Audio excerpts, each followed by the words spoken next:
Hello everybody, this is me booking Unforgiven 2008. This is how I would book it.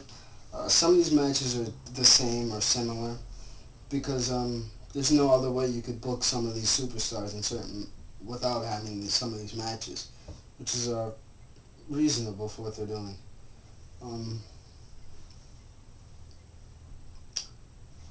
You have my first match would be Mike Knox versus Finlay in an ODQ match.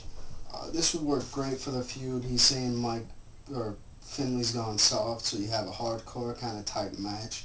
A few different weapons, the trash can lids and stuff. Kind of what they did JBL and Finlay did at WrestleMania, but probably not as good. But Mike Knox, you want to definitely show his power in this kind of match. You want to have Finlay show that he's still at Mike Knox's level.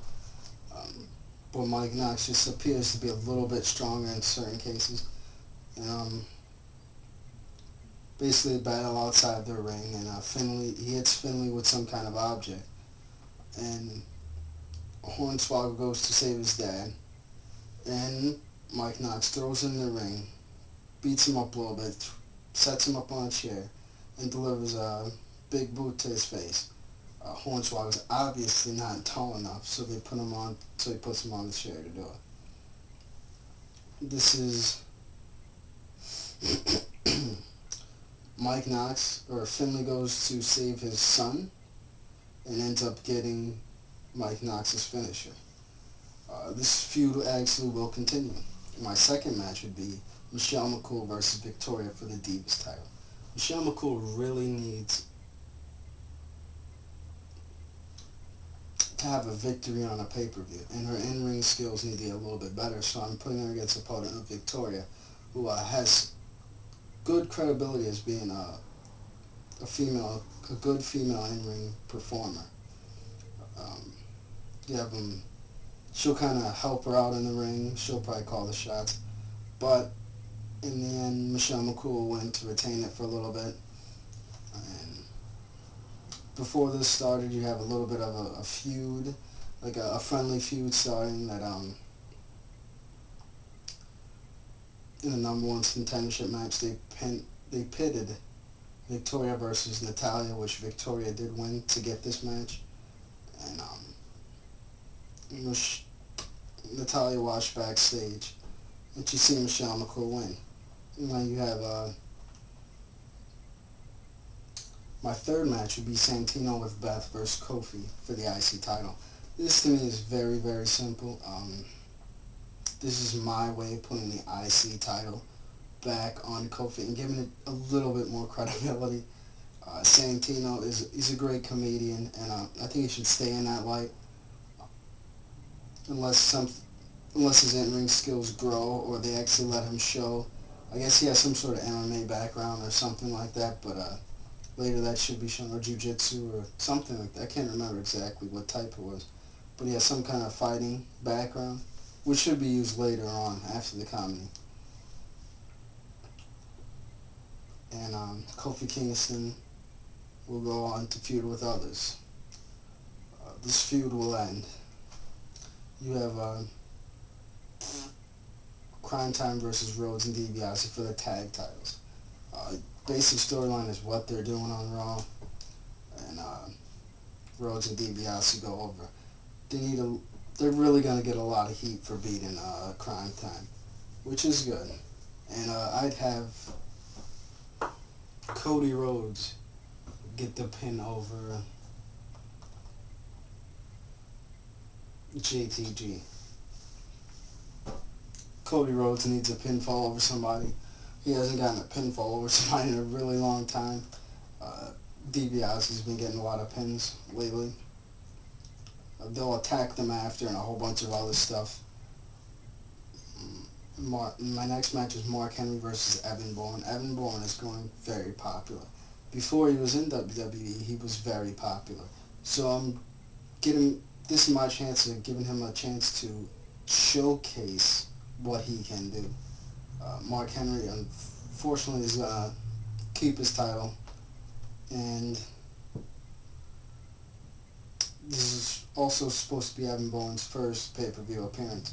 which is how you really want to test out the waters on certain people, how it would work out. You have Undertaker versus La Familia um, in a 4-on-1 handicap match. This is basically to end their feud.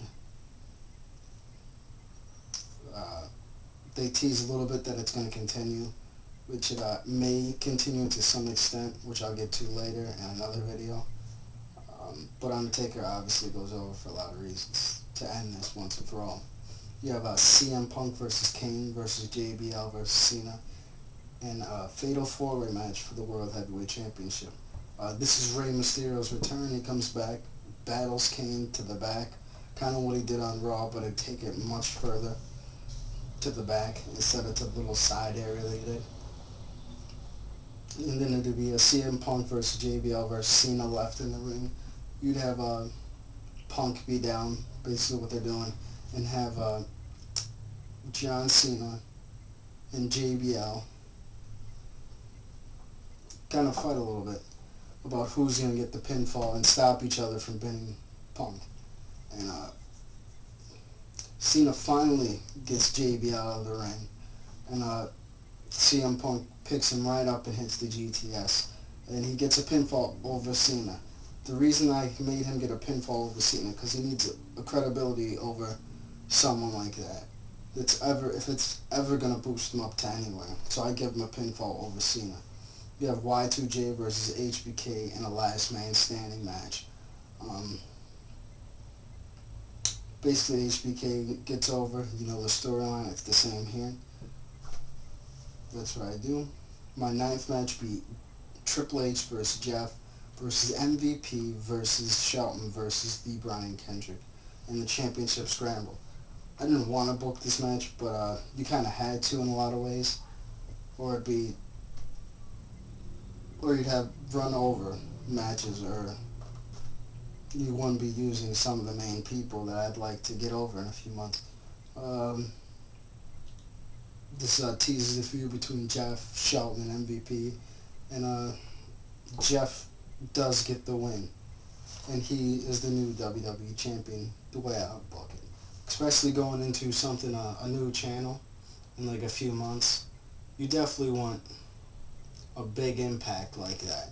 And as soon as you go to a new channel, you want to have a big match like Jeff Hardy versus The Undertaker for the WWE Championship, so you could tease something like that. Since they're going to keep Triple H versus The Undertaker like that, that's what they should do. I'd book it for most of the same reasons, but once I get to WrestleMania, Triple H versus The Undertaker won't be one of my matches at WrestleMania. I have other plans for both of them. And their feud will continue between Jeff, Shelton, and MVP. Look out for my No Mercy video. It's coming right up right after this. Thank you.